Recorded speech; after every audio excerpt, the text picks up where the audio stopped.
And now I'll ask if Robert wants to come forward and speak on his slides. First of all, my name is Robert Blais. I'm also a retiree that works quite a bit right now. The last time I was looking at this room right here. I'm not speaking loud enough. Okay. Is it better now? All right. Thank you. Last time I was in a large room like this was about 15 years ago.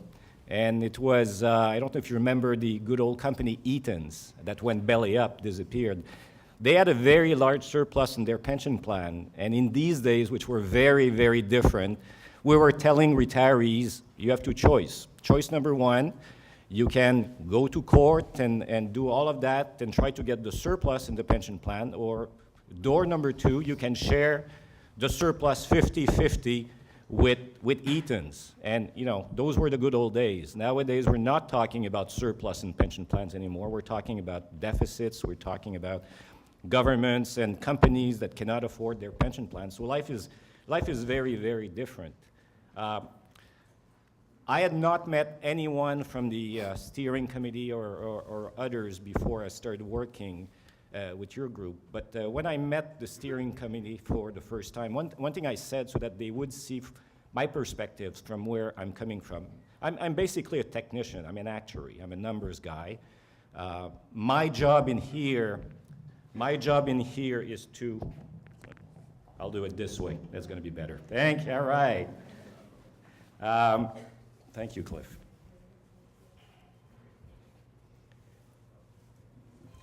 My job was really to give the steering committee technical information. You know, is that number accurate and all of that. But I also told them that, you know, my own personal situation belief. My dad is a retiree from the city of Montreal. My dad is in his 80s. My dad has been on a pension, which has been guaranteed by the city of Montreal for 25 years more. And my dad sleeps at night, and he sleeps very well. And if he had received a letter or information saying that from now on your pension is not guaranteed or your indexation is not guaranteed, I know my dad, he would not be sleeping at night. That would have been his situation. Now, I could have told him, Dad, you know, we'll take care of you, don't worry about it, you know, but he would not be sleeping at night. Okay, so I do have a lot of empathy for what you're going through right now. This is not a criticism on the part of the world in general, simply to make you understand that this is a very difficult situation that you are being put in. And you know, you were not expecting that when you retired. There's no question about that. I am not going to address the teachers' pension plan today. My comments are only for the PSSA, and I think Cliff made the same comment. Now, my job was kind of like twofold when I accepted and when people asked me to take care of this. Number one, look at a lot of numbers, look at a lot of projections made by the government actuaries. And number two, somewhat understanding SRP. What is it? And one thing's for sure is SRP is an extremely complex model to manage or deal with pension issues. And even technical actuaries like me, it takes you a little while to understand all the nuances about something like this. So one thing I can guarantee, whatever happens to you, is that in the long term, there will still be tons of questions in everybody's mind as to how does my plan really work. While if you look at your current situation, you know very well how your plan works. I mean, you got a pension, you got an indexation, you got a check in January. So that's something, whatever happens is SRP is implemented or not, there will be uncertainty and I guess a lack of understanding how it really works in practice, even to people that understand pensions very well. So one of my job with the steering committee, and your members of the steering committee really has worked hard, and these people, it was to make sure that they understand, they understood on average 80–90% of SRP what it did, but I made sure they understood a bit more as to what happened. So the first thing when I started working, was to say, I want from the government absolutely open books as to the numbers and the various results. And I did get that. You know, that is I am convinced that I have seen all the necessary information to pass a judgment and to transfer my information to the steering committee. And I got great collaboration from both the government and the government actuaries. So that has not been an issue. I've seen what I was supposed to see, and I have asked for additional projections and additional numbers, which I felt were necessary for my work, and I did get this information, and therefore, in that part, absolutely no criticism, okay? If you could, we'll see if in the right order, Cliff. Could you switch? No, come back, come back. That's the one, okay? Well, Cliff covered that. Now, I'll switch back to some of his slides also later on to put some emphasis. SRP, when you're looking at it from the government perspective, it does work. You know, what you have today is a system which was working very, very well for years. But what's happened, and you all know that, and you've read about it, we live longer than what we thought would have happened in the past. The markets, and I'm not going to repeat Sue Rowland's comment. I'm not going to say that, okay? We do live longer, that's a fact of life. You know, you have your own RSPs, you don't have the returns that you used to have. And thirdly, and very important for pension plan, a lot of pension plan liabilities are based on long-term interest rate, and they're very low right now. So when you combine all of these factors, you had pension plans where we were in surplus position, and they're not today. Your plan is in a deficit position. There's no question about that. I think, again, I have to be careful with numbers and all that. I think a public number that has been said is that your plan has $1 billion deficit, and it is true. There is $1 billion deficit. The question is not if there is a deficit, it's how you deal with that deficit. And what your government is doing, it's doing what Cliff has been saying. It's basically taking a guaranteed pension where bad news are being paid by the government and not by reduced pension, and it is shifting the risk. And I'll come back to that even later on. It is shifting a lot of the risk. The government does retain some risk, but it's shifting a lot of the risk from the shoulders of the government to your shoulder and the shoulder of active people. First thing I did after I got access to the information and was to make comments about the actuarial assumptions. You know, are the numbers, in my opinion, it's a question of an actuary, is a human being opinion, that's my profession, are the liabilities, are you know, that $1 billion deficit or so, are they computed based on assumptions which I believe are right, are the one I would be using? Well, what's happened in this province, and the comment I made, what's happened in this province, but also across Canada and probably across North America, is that government, and when I say government, I don't mean the current conservative government of New Brunswick. I'm not into politics, honestly, and I don't care about politics. I'm not saying the current conservative government of New Brunswick. I'm saying governments in New Brunswick over time have basically valued their liability, which means the cost of their pension plan, without putting any reserves, any margins. What do I mean by that? Well, you know, if you think your returns is going to be, you know, on your investment is going to be 6%, why don't you keep a bit of a reserve, like 1%, just in case you're wrong? You know, just in case you're wrong, put money on the side. Think about the way you manage your personal life, okay? Do you spend every single dollar, or do you keep a bit of a bank account? Well, when it comes to valuing pension plan and doing that, you know, and I won't be nasty with politicians, but it's a lot more fun for a politician to say, I have money to spend and I'll spend it on a nice project, a new school, a new hospitals, a new road, something like this, than it is to say, no, I won't do that this year. I'll put more money in the pension plan because I want to be prudent about the future, okay? So what's happened in New Brunswick, what's going to happen in Quebec if one day they wake up, and what's going to happen in other provinces, what has started to happen in Nova Scotia, Newfoundland is looking at this. I heard yesterday, I don't have the details, Alberta is making some changes too. So what's happening is all of these governments are starting their review from a position of weakness, from a position that they did not save enough in the past, and now they have to face a big bill. And again, what's happening in the SRP situation is a lot of that big bill is being sent to the active folks and to the retirees. So that's my first comment about the assumption.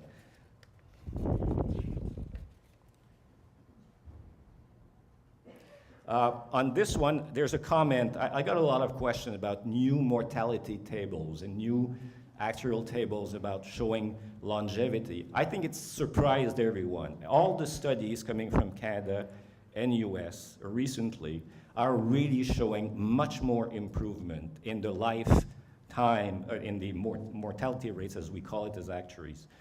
Much more improvement that was ever planned. You know, the tables that were used by actuary were assuming that people were going to live longer than in the past, but not in the way it's happened right now. So in doing the valuation, your government has used the most up-to-date mortality table, and I think it's the right way of doing this. But that's been a surprise to everyone when these changes are made. I got questioned, are these tables officials? The answer are they are becoming officials, and they will be part of probably almost every single actuarial valuation starting next year.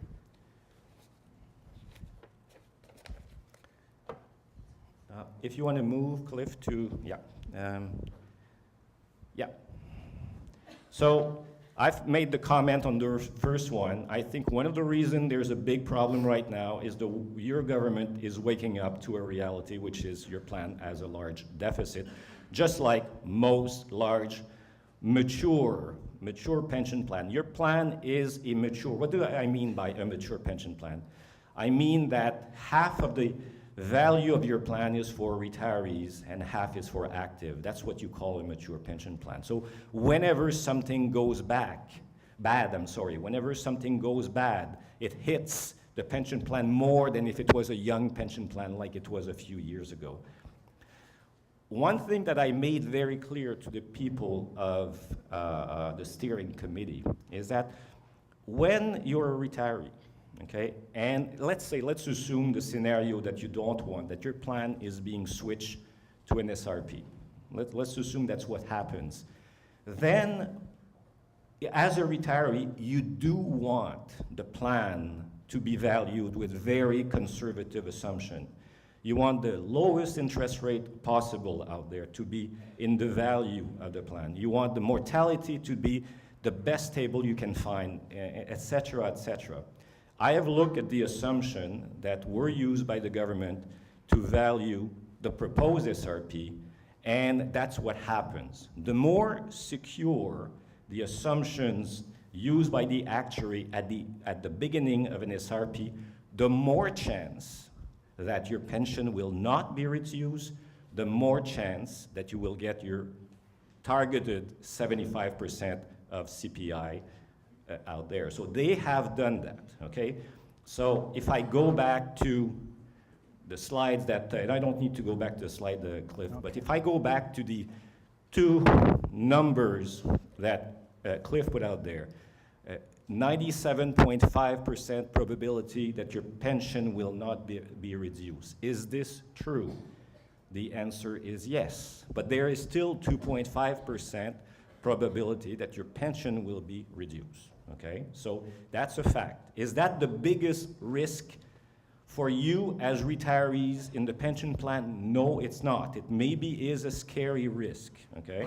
But it is not the most important risk. The most important risk is indexation.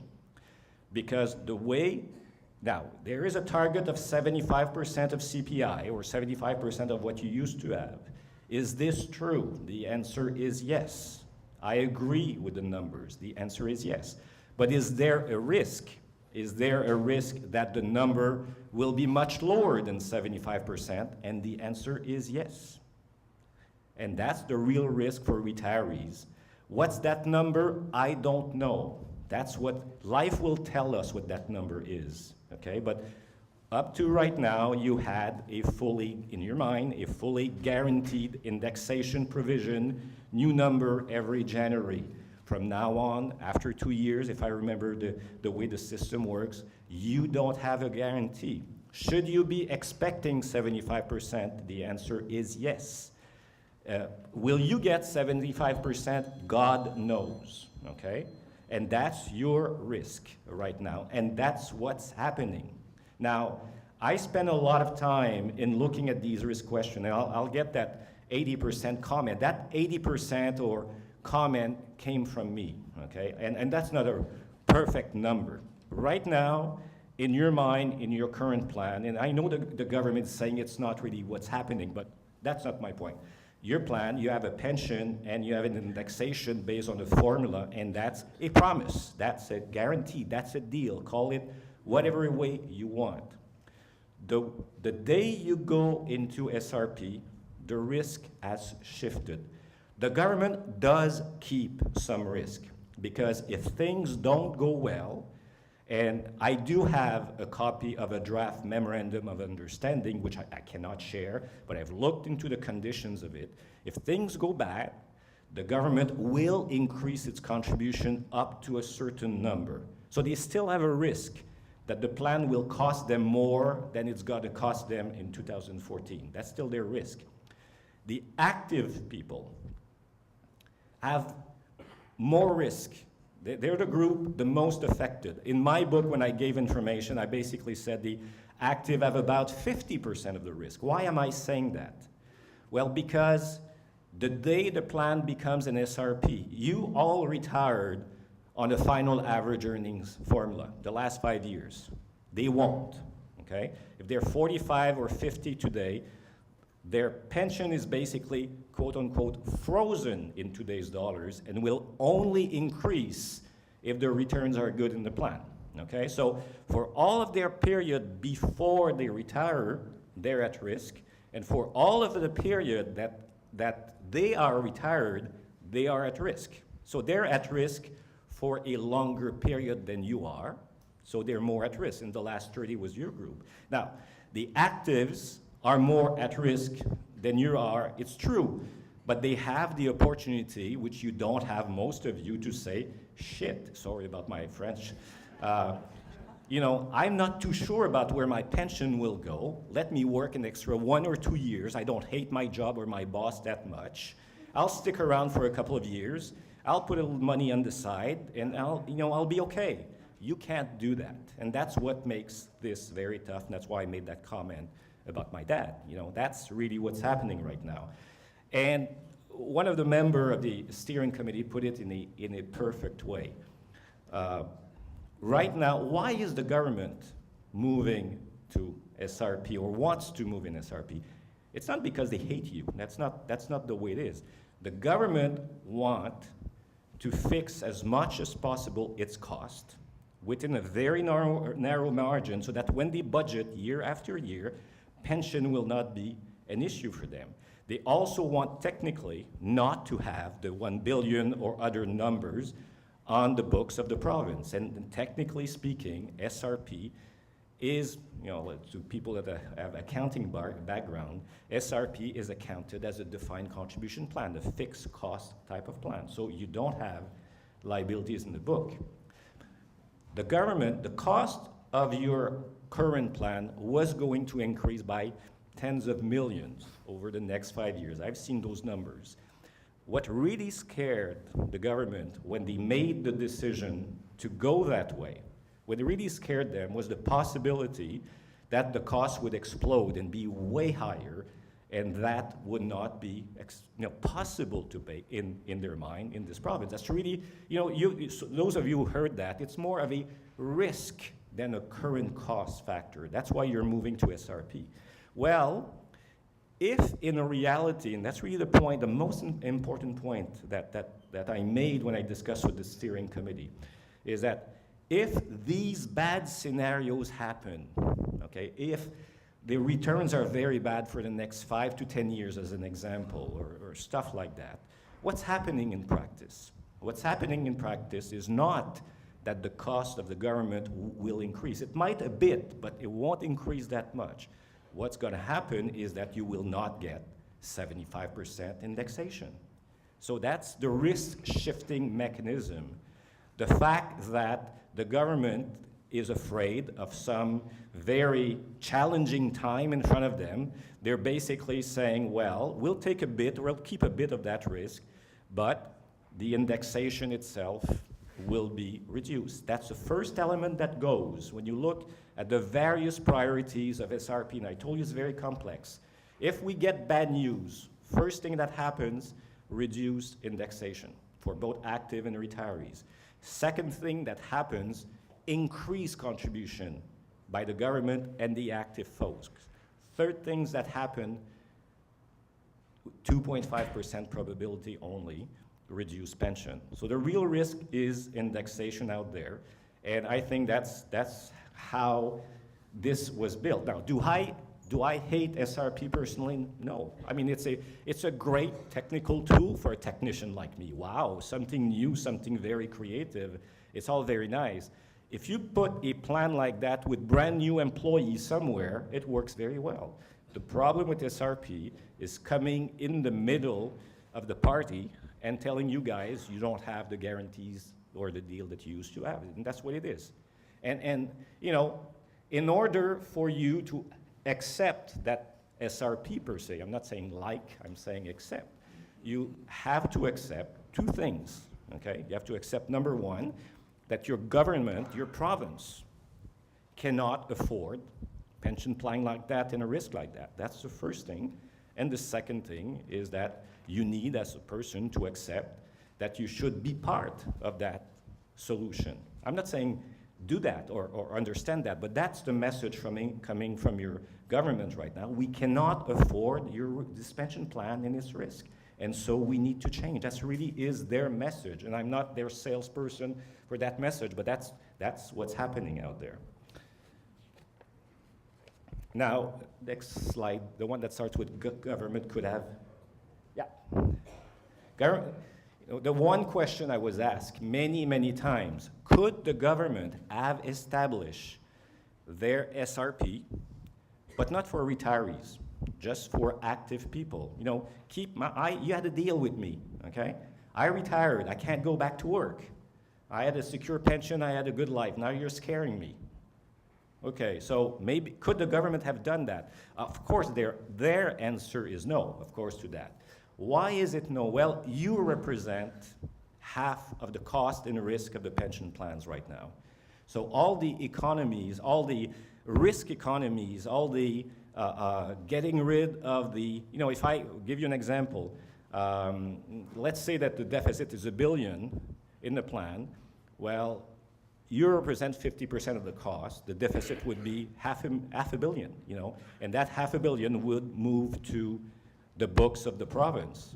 The other, if the cost variation, the risk variation is that high, and you take the retirees group and you make them secure all the way they were before, well, it still could be a lot of variation, but it's going to be approximately half of it. I've asked those questions, I've looked at numbers. The government, I'm convinced, had looked at those questions before moving into SRP per se, and basically said, no, we need that risk to be smaller, we need the retirees to be part of the solution. So yeah, technically, they could have done it differently. Are all the others government in Canada going SRP? The answer is no, okay? They're not going this way. Maybe some of them will go. As I told you, I don't hate SRP, okay? Some of them might go this way, but Nova Scotia did affect the pension of its retirees, got in trouble with some of their public service, of course, but they did reduce it in a different way. Alberta is doing it differently, and on and on. I don't need to tell you about all the other provinces in Canada, but could the government have made other decisions? The answer is absolutely yes. But they did present to you why they're doing it. Fundamentally, they want their cost to be as fixed as possible because they believe that this province cannot afford these costs and these risks. That's their belief. And if that's the case, SRP is a very good tool for the government. So not for me to tell you if they're right or wrong, but that's the reason why things have been done this way. I'll just check for a second if I had other little things I wanted to mention to you before I give the mic back to Cliff.